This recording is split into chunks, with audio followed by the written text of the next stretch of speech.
Assalamualaikum warahmatullahi wabarakatuh. Selamat pagi, Ibu Utami, sebagai dosen dari mata kuliah Perilaku Organisasi dan Pengambilan Keputusan.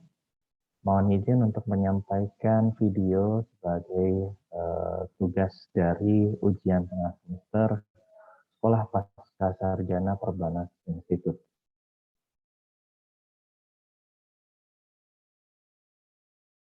Untuk beberapa jawaban terkait dua pertanyaan yang telah disampaikan, yaitu terkait dengan open system, lingkungan organisasi, konsep positif psikologi, dan hubungan kekuasaan politik terkait dinamika konsep learning organisasi dapat saya sampaikan sebagai berikut.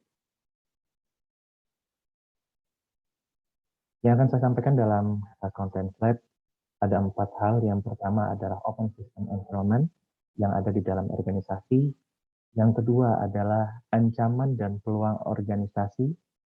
Dan yang ketiga, konsep psikologi positif dalam perilaku organisasi. Dan yang terakhir adalah dinamika konsep learning organization.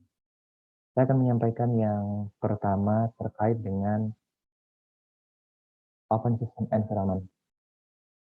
Di dalam lingkungan sebagai bagian yang sangat penting dalam mendukung suatu organisasi, maka sistem dapat dilihat dalam beberapa jenis.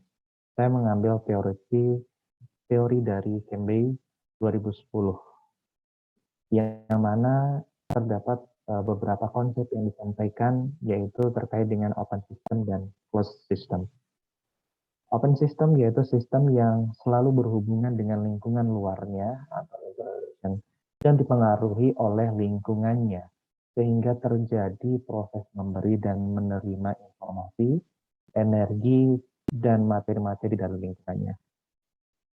Dan yang kedua adalah closed system, yaitu sistem yang tidak berinteraksi dan tidak dipengaruhi oleh lingkungannya dan bekerja mengikuti pola yang tetap secara sebab akibat. Namun, closed system ini suatu saat juga akan dipengaruhi oleh lingkungannya. Nah, penjelasan open system ini juga akan terkait dengan pertanyaan berikutnya, yaitu terkait dengan ancaman dan peluang organisasi. Bahwa ancaman dan peluang organisasi adalah bagian dari lingkungan organisasi yang perlu kita analisa untuk dapat merancang kebijakan arah strategi dari organisasi. Menganalisa lingkungan organisasi paling umum dapat menggunakan konsep SWOT, yaitu strength. Kita lihat dari aspek strength atau kekuatan, weakness, kelemahan, opportunity, peluang, dan threats, tantangan atau ancaman. Nah, strength dan weakness ini bisa kita lihat dari lingkungan internal perusahaan, dan untuk opportunity dan threats ini bisa kita lihat dari lingkungan eksternal perusahaan. Nah, aspek ancaman dan peluang yang didapat dari lingkungan eksternal ini adalah sebagai implementasi dari konsep open system yang tadi disampaikan di awal.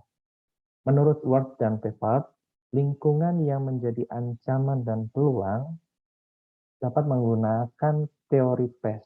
Ini sudah umum digunakan oleh beberapa perusahaan untuk melakukan analisa strategi perusahaan. Nah, faktor-faktor tersebut bisa meliputi politik, bagaimana kondisi politik di luar, secara global, ekonomi secara global, sosial lingkungan di negara kita, teknologi, dan peraturan atau legal yang ada di Indonesia. Nah, itu adalah beberapa penjelasan untuk jawaban nomor 1, yaitu terkait dengan open system, yang mana ini juga berhubungan dengan ancaman dan peluang organisasi. Ketika organisasi bisa melihat ancaman dan peluang, maka ada strategi-strategi yang bisa diterapkan sebagai misi untuk mencapai sasaran organisasi. Kita lanjut ke jawaban nomor yang kedua. Di jawaban nomor kedua ini ada 2 poin, yaitu terkait dengan konsep psikologi positif dan dinamika konsep learning organization.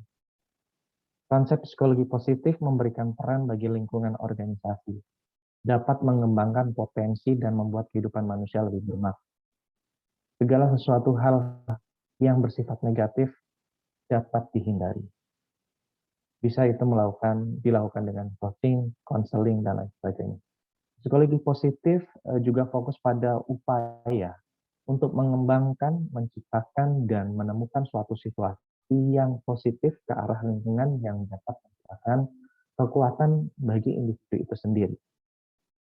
Artinya potensi-potensi positif yang dimiliki oleh individu tersebut dapat dikembangkan, dapat diciptakan, dan dapat ditemukan dengan beberapa pendekatan psikologi positif.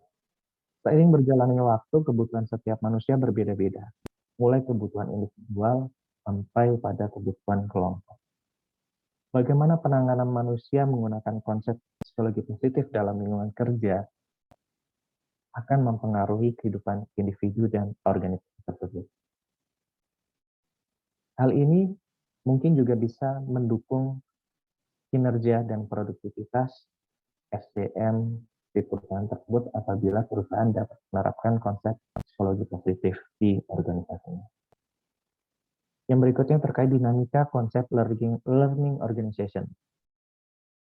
Learning organisasi atau organisasi pembelajar. Tidak terlalu banyak ya perusahaan atau organisasi yang sudah menerapkan learning organization. Nah, dilihat dari apa komitmen dari organisasi dari puncak tertinggi, yaitu yang berhubungan dengan kekuasaan. Kekuasaan dipersepsikan sebagai pemegang kekuasaan, yaitu pemimpin organisasi. Pemimpin berperan membangun organisasinya menjadi organisasi pembelajar. Dalam organisasi pembelajar, pemimpin bertanggung jawab terhadap pembangunan organisasinya, di mana SDM secara terus-menerus memperluas kemampuan untuk memahami kompleksitas dari visi misi untuk mencapai sasaran perusahaan dengan membangun sumber daya manusianya. Pemimpin sebagai perancang, pengelola, dan juga sebagai guru dalam lingkungan organisasi pembelajar. Komitmen konsistensi dari pemimpin organisasi dapat membawa perusahaan ini bisa mencapai sasaran organisasi, salah satunya dengan menggunakan pendekatan learning organization, sehingga manusia di dalam tubuh organisasi harus tetap belajar, long life learning. Berikut adalah beberapa jawaban yang bisa saya sampaikan terkait dengan perilaku organisasi dan pengambilan keputusan. Lebih dan kurangnya, mohon maaf dan terima kasih. Assalamualaikum warahmatullahi wabarakatuh.